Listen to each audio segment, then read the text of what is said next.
Well, joining me is Arizona Congressman Raúl Grijalva, and with a welcome to you, sir. As you know, this week the Department of Homeland Security issuing a new rule making it easier for relatives of American citizens to obtain a visa. Now, this is on top of the president's executive order back in June, which delays deportation for undocumented citizens under the age of 30. It grants them work visas. So as groups across the country begin to ramp up the pressure, is it realistic that Congress will pass immigration reform? You know, although the previous Congress didn't display the quality or the ability to chew gum and walk at the same time, I really believe that we're talking about cliffs. We're talking about the fiscal cliff, and we're talking about what looms ahead with the debt ceiling and the budget and sequestration.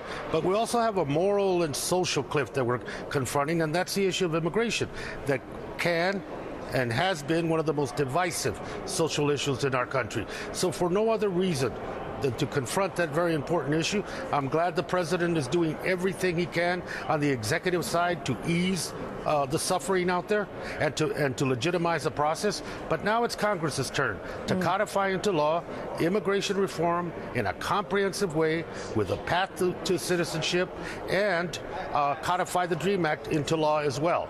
That's the chore ahead of us, and I think there's momentum to do that. Well, in particular with this Congress, because as you know, sir, and we've been noting the diversity of this new 113th Congress, you've got 31 Latinos. You have, that is the most, by the way, in the history of Congress. So do you think this strong presence gives you any sort of assurances that we will see comprehensive immigration happen during the first 6 months of this year? I think the diversity certainly is a reflection of where our society and our country is moving. Congress has always reflected the makeup of its society, not as well as it should have, but in this instance, it's reflecting that shift that elected Obama, and that shift that is demanding with great urgency comprehensive immigration reform. And the urgency for the Republicans, quite frankly, is political. They cannot continue to hemorrhage in the Latino community by not confronting this issue and by toning down the rhetoric that they used throughout the election and for the previous last 6 years. I was going to say they took a beating in terms of the votes back in November, so exactly. Something to consider going forward. Another thing to consider going forward is the president's agenda relative to gun control. As USA Today points out, there's already a big push for legislation in Congress, and among the bills being introduced, you have Democratic Congresswoman Carolyn McCarthy and Diana DeGette. They want this ban on the high-capacity ammunition magazines, anything over 10 there.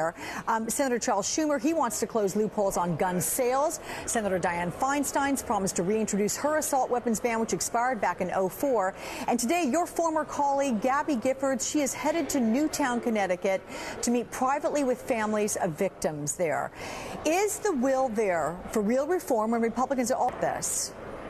Yeah, you know, I thought Gabby's visit to Newton is very, very symbolic, a degree of sadness to that visit, but very, very important. And for all those three measures that you outlined, there is not only an urgency among members of Congress, and that I support very much, but there's also a will in the American public saying you have to do something.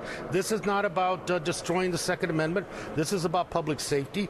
This is about reinstating a ban that was there 2004. And God, you know, looking at clips of 30, 60 for automatic weapons, and looking at a loophole that allows 40% of the guns in this country to have no waiting period and no identification as to who the purchase is. I really believe these three are sensible, they're common sense, and the American public certainly has the support and the will to put Congress. I believe we have to do it, and I think the demand is just going to increase for us to do something. Well, here's one citizen of this country, and I want to play for you what former NRA President Marion Hammer said yesterday on an NRA news program about Senator Feinstein's upcoming bill. Here it is.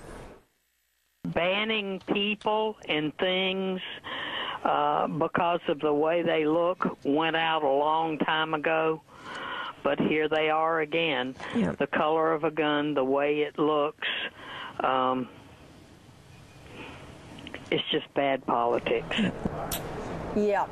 So what do you say to that? I mean, basically the comparison there of gun control efforts to racism. Well, you know, that to say it's a stretch is is not is putting it in its mildest terms. It is a connection that does not exist.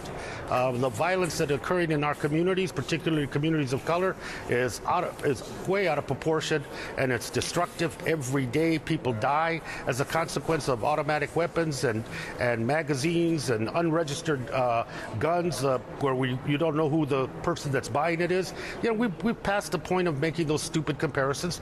We're to the point of dealing with regulation. People want to put it off by talking about mental health. They want to put it off by talking about the safety of children. That's a resource question.